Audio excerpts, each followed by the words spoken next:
안녕하십니까. 여러분의 무역동반자 정재환입니다. 저희가 블로그에서도 영상에서도 매번 말씀드리는 게 있습니다. 직구로 구매한 물품은 어디까지나 자가사용 목적, 즉 스스로 사용할 목적으로 구매하는 것에 한정되기 때문에 절대로 재판매를 하시면 안 된다라고 여러 번 강조를 드렸습니다. 그럼에도 불구하고 나는 그걸 몰라서 일단 직구로 구매한 다음에 팔았는데 이미 어떡하나요? 그래서 알아보겠습니다. 직구한 물품을 판매하다 걸렸을 때 어떤 일이 발생하는지, 까딱하다가는 밀수범으로 훅 갈 수 있다는 것을 먼저 말씀드리겠습니다. 네이버 스마트 스토어, 지마켓이나 11번과 같은 오픈마켓 또는 중고나라를 보면은요, 명백하게 직구로 구매한 물품을 판매하는 것을 볼 수가 있습니다. 자, 그럼 이거 과연 계속 이러다가 걸리면 어떤 일이 발생할까요? 목록 통관으로 구매한 물품을 판매하면은, 자, 목록 통관은 뭡니까? 수입 신고를 하지 않고 국내로 반입된 물품입니다. 그것을 판매하면 뭐예요? 수입 신고를 하지 않고 국내로 반입된 물품을 판매하는 것이기 때문에 우리는 이것을 밀수라고 합니다. 즉, 밀수입으로 처벌을 받을 수가 있습니다. 그럼 직구 물품을 판매하면 밀수입이라고 하는데 정확히 어떻게 처벌이 되나요? 관세법 269조 2항을 보시면 신고를 하지 아니하고 물품을 수입한 자는 이게 밀수입입니다. 자, 그리고 목록 통관으로 구매한 물품을 판매하면은 정확히 여기에 해당합니다. 5년 이하의 징역 또는 관세액의 10배와 물품 원가 중 높은 금액 이하에 상당하는 벌금에 처한다. 물론 직구로 해서 판매하는 거 가지고 그 정도 가지고 징역을 가는 경우는 없을 겁니다. 징역을 간다라고 하면 금괴 이런 걸 밀수를 해서 팔아야 징역이지, 꼴랑 그 직구해가지고 판매한 거 징역까지는 가지 않을 거니까 여기는 일단 걱정하지 않으셔도 되고요. 벌금을 좀 신경 쓰셔야 될 것 같습니다. 물론 이제 여기까지 가는 경우는 흔하지 않지만 밀수 금액이 2억 원 또는 5억 원, 2억이나 5억 원 요 정도 넘어가면은 이제 전문 밀수범이죠.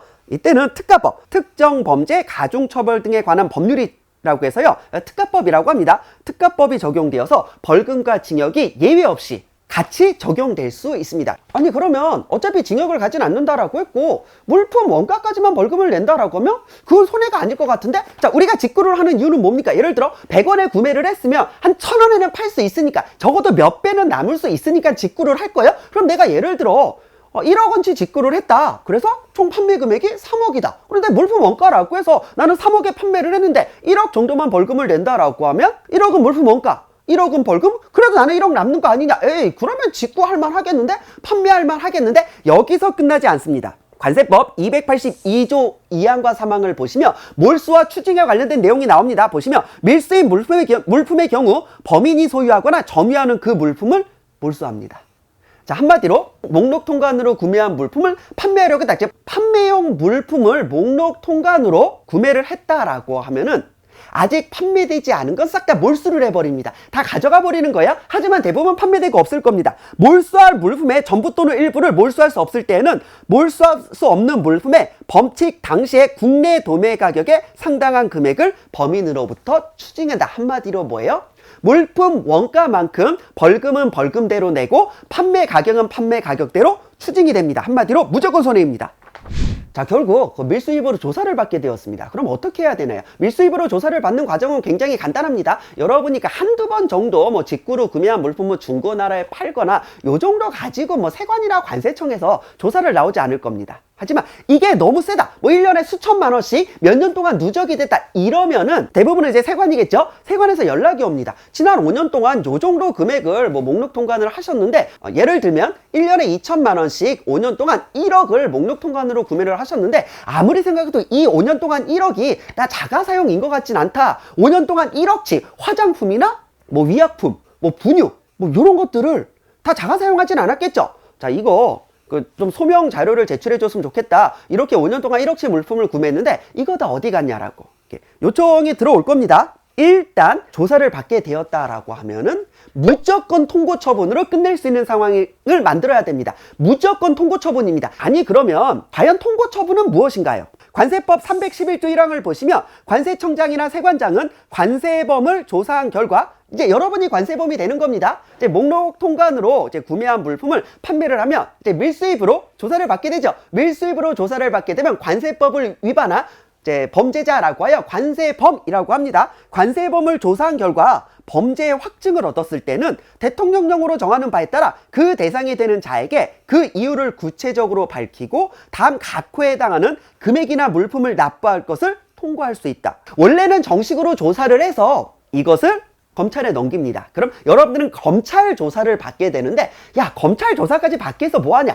딱 봐도 경미한 밀수입이긴 하지만 경미하다라고 하면은 세관이나 이제 관세청 차원에서 딱 요 정도 금액만 납부하면 끝내주겠다. 이것이 통고처분입니다. 자, 그래서 세관이나 관세청이 관대하게 통고처분으로 끝내준다라고 하면 무조건 감사합니다라고 하고 통고처분을 달게 받으셔야 됩니다. 그럼 통고처분이 왜 좋은가요? 아니, 통고처분이나 검찰 조사를 받나 어찌됐건 내야 할 돈을 내야 되는 거 아니냐. 자, 그럼 잘 보세요. 관세법 시행령 270조의 2 1항을 보시면 통고처분에 따른 벌금에 상당하는 금액은 해당 벌금 최고액의 100분의 30으로 한다.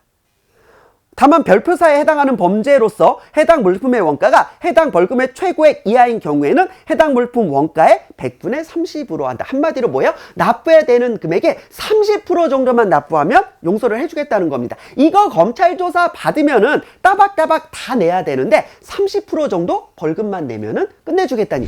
통고처분은 누가 결정하나요? 세관이나 관세청이 재량으로 결정하는 것일까요? 그렇지는 않습니다. 법에서는 통고처분으로 해결할 수 있는 기준을 분명히 명백하게 규정하고 있습니다.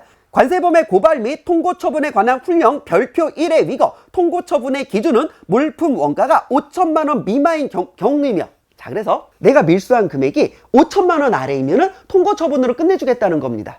하지만 나는 분명 1억을 밀수했다라고 조사를 받게 되었는데 5천만 원이 넘어갔으니까 통고처분 안 되는 거 아닐까요? 그러지가 않습니다. 자, 여기서는 진짜 영원까지 끌어모아가지고 내가 밀수입한 금액을 5천만 원 아래로 낮추면 됩니다. 자, 보세요. 1억을 구매했습니다. 과연 그 1억이 전부 다 밀수입일까요? 그러진 않을 거예요. 자, 1억 중에서 실제 자가 사용한 물품, 친구한테 선물한 물품, 이런 것들이 있을 거고요. 이제 판매한 물품은 그렇게 많지 않을 겁니다. 그렇게 말해야죠. 자, 그래서 일단 목록 통관으로 구매한 물품에 대해 조사가 들어오면은 나의 위반 금액이 어찌됐건 5천만 원 아래가 되도록 최선의 노력을 다하셔야 됩니다. 아니, 그럼 다 때려치고 그냥 수입신고하면 되는 거 아니냐? 어차피 관세 내봤자 8%고 요즘 FTA니 뭐니 해가지고 관세가 0%가 되는 경우가 많은데, 아니, 수입신고하면 되지. 그냥 판매할 거 그냥 수입신고하고 관세 내면 되는 거 아닌가요? 사실은 이제 그 목록 통관으로 이제 구매한 물품에 대해 밀수입죄로 이제 조사를 받은 저희 고객님들이죠. 결국은 그러면 이제 정식으로 수입신고를 하겠다라고 하는데, 대부분 수입신고를 하겠다 마음 먹고 절차를 진행하는 과정에서 이제 포기를 하게 됩니다. 그 이유는 무엇일까요? 여러분들이 목록 통관으로 구매해서 판매되는 물품의 특징을 보시면 됩니다. 목록 통관으로 구매해서 재판매를 했을 때 어마어마하게 이득이 많이 남는다는 건 뭐예요? 국내에서 정식으로 수입된 물품보다 무언가 가격이 매우 싸다는 얘기일 겁니다. 그게 대부분 화장품, 위약품, 분유 같은 것들입니다. 이런 것들은 정식으로 수입을 하게 되면 관세도 어마어마하게 비싸지만 더 문제가 되는 건 뭡니까? 수입 절차가 매우 많이 복잡합니다. 화장품, 분유 이런 것들이요, 저희는 최대 3개월까지 그 기간을 잡고 수입 통관을 해야 되거든요. 목록 통관으로 편히 수입하던 그런 분유나 화장품을 정식으로 수입할 때마다 3개월이 걸린다? 그 비용과 시간이 어마어마할 겁니다. 그 비용과 시간을 들여서 정식으로 수입을 했다? 그럼 판매 가격이 어차피 메리트가 없어집니다. 왜요? 수입 원가가 올라가는 것과 마찬가지거든요. 자, 그렇기 때문에 관세가 문제가 아니라 수입 통관 절차와 비용이 문제라는 걸 분명히 말씀드립니다. 결국은 이제 상업적인 목적으로 목록 통관으로 구매한 물품 판매하다 조사받으신 분들은 대부분 사업을 포기하십니다. 그래서 구매 대행을 이용하시면 됩니다. 여러분들이 직접 구매를 하셔서 수입을 하셔서 여기서 발송을 해주지 말고 주문을 받은 다음에 여러분이 구매하는 현지 사이트에서 직배송이 이루어지게 하는 거, 우리는 이것을 구매 대행이라고 하고요. 구매 대행이 목록 통관을 통한 밀수입죄를 피해갈 수 있는 유일한 몇 안 되는 방법이라는 걸 미리 말씀을 드립니다. 방금 말씀드린 내용과 관련해서 상세한 내용이 이제 블로그에도 함께 올라가 있기 때문에 블로그를 참고해 주시면은 더 좋은 정보를 얻으실 수가 있을 겁니다. 목록 통관은 어디까지나 자가 사용을 위한 개인의 편의로 남겨주시고요. 저는 항상 여러분들의 안전한 수입과 바람직한 사업을 기원하면서 다음에 더 좋은 정보로 찾아뵙겠습니다. 감사합니다.